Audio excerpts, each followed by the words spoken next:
మీలో ఎంతమందికి బీరకాయ అలసందల కర్రీ అంటే ఇష్టమో కమెంట్ చేయండి. శరణపల్లిలోని వాటర్ ఫాల్ చూసి రిటర్న్ వచ్చేటప్పుడు ఒక పల్లెటూరులో మార్కెట్ అవుతుంటే కొన్ని కూరగాయలు అయితే తీసుకొని వచ్చాము. మేము శరణపల్లి వాటర్ ఫాల్ దగ్గరికి వెళ్ళామని చెప్పాను కదా!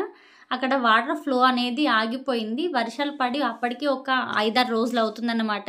మేము వెళ్ళిన రోజు కంటే ఒక 2 రోజుల ముందేమో ఫుల్ జనాలు వెళ్ళారంట. మాకు మధ్యలోనే చెప్పారు అక్కడ ఎవరు లేరు అని. అయినా సరే ఒకసారి వెళ్ళి చూద్దామని వెళ్ళాము. కాకపోతే ఎవ్వరు లేరు అసలు. అయినా సరే కిందికి కొంచెం దిగి లోపలికైతే వెళ్ళి చూసాం. ఇంకేమైనా వాటర్ ఉంటాయేమో, కొద్దిసేపు మా పాప ఆడుకుంటుందేమో అని.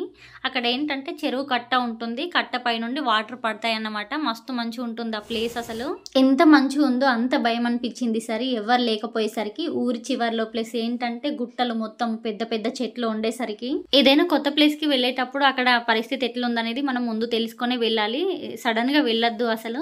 రిటర్న్ వచ్చేటప్పుడు ఊర్లోకి ఎంటర్ అయ్యేంత వరకు భయం అనిపించింది. మా పాప అయితే ఇంకా